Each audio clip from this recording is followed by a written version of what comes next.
আপনি একজন content creator. আপনি কার ভিডিও দেখবেন, কার ভিডিও দেখবেন না, আজকের এই ভিডিওটাতে আপনারা জানতে পারবেন, শিখতে পারবেন। কার ভিডিও দেখলে আপনার পেজটাকে আপনি গ্রো করাতে পারবেন, আপনার পেজটাকে আপনি বড় করতে পারবেন, আপনার পেজটাকে আপনি মানুষের মধ্যে পরিচিত করাতে পারবেন। আপনারা অনেকেই আছেন বর্তমানে যারা কনটেন্ট তৈরি করতেছে, যাদের ভিডিওগুলো আপনারা দেখতেছেন, সেই ভিডিওগুলা দেখে আপনাদের পেজটাকে আপনারা একদম রিচ এঙ্গেজমেন্ট ডাউন করে ফেলতেছেন। সো আসলে কি আপনারা জানেন কার ভিডিওগুলা দেখলে আপনারা ভালো একটা ইনফরমেশন পাবেন, কার ভিডিওগুলা দেখলে আপনাদের পেজটাকে আপনারা ডাউন করে ফেলতে পারবেন? আপনারা অনেকেই জানেন না। সো আজকের এই ভিডিওটা গুরুত্বপূর্ণ হতে যাচ্ছে। আপনারা যারা নতুন কনটেন্ট ক্রিয়েটর রয়েছেন, নতুনভাবে কাজ করতেছেন, আজকের এই ভিডিওটা একটু ধৈর্য সহকারে দেখবেন। ৩ থেকে ৪ মিনিটের এই ভিডিও। এই ভিডিওটাতে কিছু গুরুত্বপূর্ণ আলোচনা করব, আপনাদের সকলের উপকারে আসবে। তো চলুন কথা বাড়াচ্ছি না, আমি সরাসরি মূল টপিকে চলে যাচ্ছি।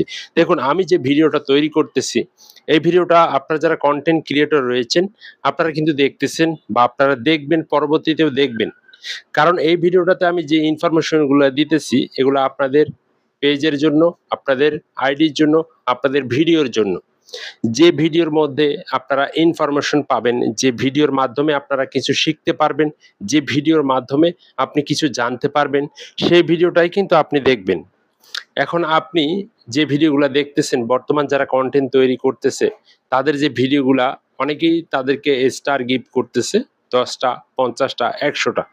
সে স্টার গিফট করার ক্ষেত্রে সেই স্টার যিনি স্টার গিফট করেছে, তাকে নিয়ে একটা প্রমোট ভিডিও তৈরি করলো যে, "এই ভাই আমাকে স্টার গিফট করেছে। আপনারা সকলেই এই ভাইয়ের আইডিটা থেকে ঘুরে আসেন।" আচ্ছা, আপনি যদি একজন কনটেন্ট ক্রিয়েটর হয়ে থাকেন, আপনি একটু বলেন তো, এখানে কমেন্ট করেন যে এটা কোনো ভিডিও হলো? বা এই ভিডিওর মাধ্যমে কি শিখলেন? আসলে এখানে তো শেখার মতো কিছু দেখতেছি না।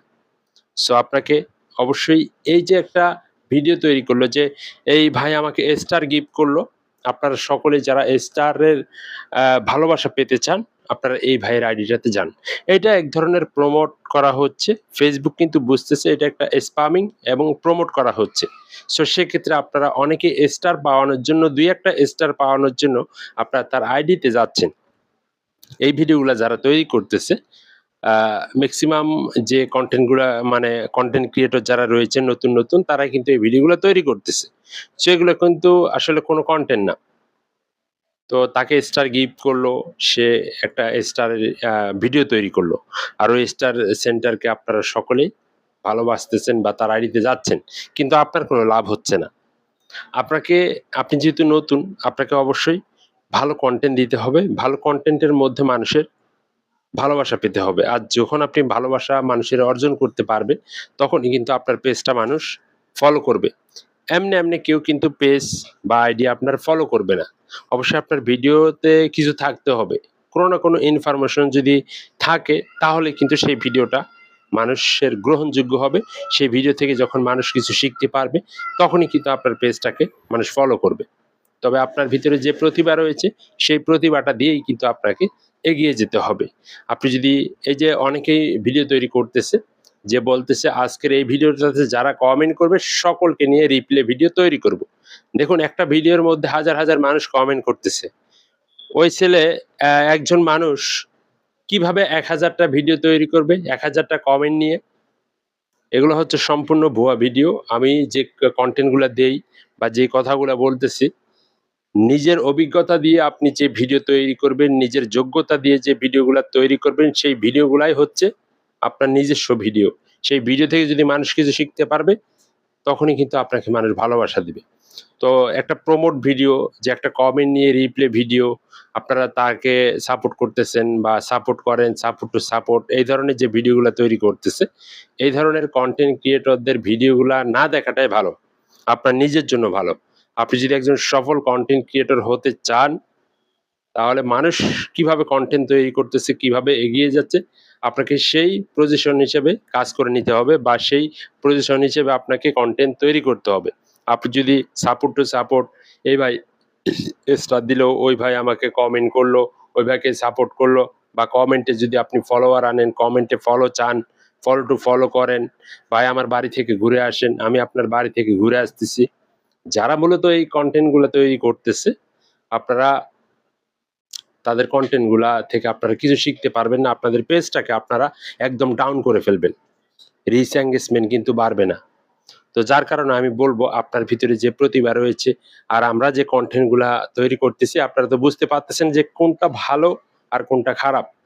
এখন বর্তমান কনটেন্ট মনিটাইজেশনের যে আপডেটটা অনেকেই কিন্তু ফেক তথ্য দিতেছে, অনেকেই কিন্তু ভালো তথ্য দিতেছে যে তথ্যের মাধ্যমে আপনারা অনেক কিছু শিখতে পারতেছেন। বাট আমার পেজে কনটেন্ট মনিটাইজ নিয়ে যে ভিডিওগুলা রয়েছে আপনারা দেখবেন এই ভিডিওগুলাতে কোনো ইনফরমেশন আছে কিনা। প্রত্যেকটা ভিডিওর মধ্যেই কিন্তু ইনফরমেশন আছে। এখন আমি আপনাদেরকে একটাই কথা বলবো, যারা এই ধরনের রিপ্লে ভিডিও তৈরি করতেছে বা সাপোর্ট টু সাপোর্ট বা আমার এখানে কমেন্ট করেন, কমেন্ট করলে আপনার হাজার হাজার ফলোয়ার বাড়বে। এই কনটেন্ট ক্রিয়েটরদের ভিডিওগুলা না দেখাটাই ভালো। যারা ইনফরমেশন দিতেছে যে ভিডিওর মধ্যে আপনি কিছু শিখতে পারতেছেন। সো অনেকেই কিন্তু ভুল তথ্য দিয়ে মনিটাইজেশন সেটআপ করতেছে। অনেককেই সেটআপ করে দিতেছে। পরবর্তীতে আপনাদের টাকাগুলা কিন্তু ব্যাংকে আসে না। কেন আসে না? ওই যে ভুল তথ্য দিয়েছে, ভুল তথ্য দিয়ে যে ভিডিওগুলা তৈরি করেছে, তো তাদের ভিডিওগুলো আপনারা দেখেছেন, দেখে সেটআপ গুলা করেছেন বা তাদের থেকে সেটআপ গুলা করে নিয়েছেন। তো যার কারণে কিন্তু সেখানে ভুল তথ্য দিয়ে তারা কিন্তু সেটআপ গুলা করে দিয়েছে। অনেকেই বলতেছে শুধুমাত্র আইডি কার্ড দিয়ে আপনার ব্যাংক সেটআপটা করে দিবে, মনিটাইজ সেটআপটা করে দিবে। কখনো আইডি কার্ড দিয়ে ব্যাংক সেটআপ হবে না। আইডি কার্ড প্লাস আপনাকে টিন সার্টিফিকেট অবশ্যই আপনার সেখানে দিতে হবে। টিন সার্টিফিকেট ছাড়া মনিটাইজেশন কোনো সেটআপই হয় না। তো আপনারা অনেকের ভুল তথ্য দিয়ে কিন্তু সেটআপ করতেছে। তো আপনারা দেখতেছেন যারা সঠিক তথ্য দিতেছে তাদের সাথে থাকেন, তাদের ভিডিওগুলা দেখেন, তাদের সাথে যোগাযোগ করে আপনাদের সঠিকভাবে সেটআপটা করে নিতে পারেন। শুধু আপনারা ফেক যারা তথ্য দিতেছে, ভুয়া তথ্যগুলা দিতেছে, তাদের ভিডিওগুলাতে আপনারা না দেখাটাই বেটার এবং তাদের ওখানে কমেন্ট না করাটাই বেটার। তো যাই হোক কোনটা ভালো কোনটা সঠিক তথ্য দিতেছে সেক্ষেত্রে তো আপনারা সেগুলো বুঝতেছেন। তো আপনাদের উদ্দেশ্যে একটাই বলবো, আপনারা অবশ্যই যে ভালো তথ্য দিতেছে তার সাথে থাকেন, যে খারাপ তথ্য দিতেছে তার সাথে না থাকাটাই বেটার। তো ভালো থাকবেন সবাই।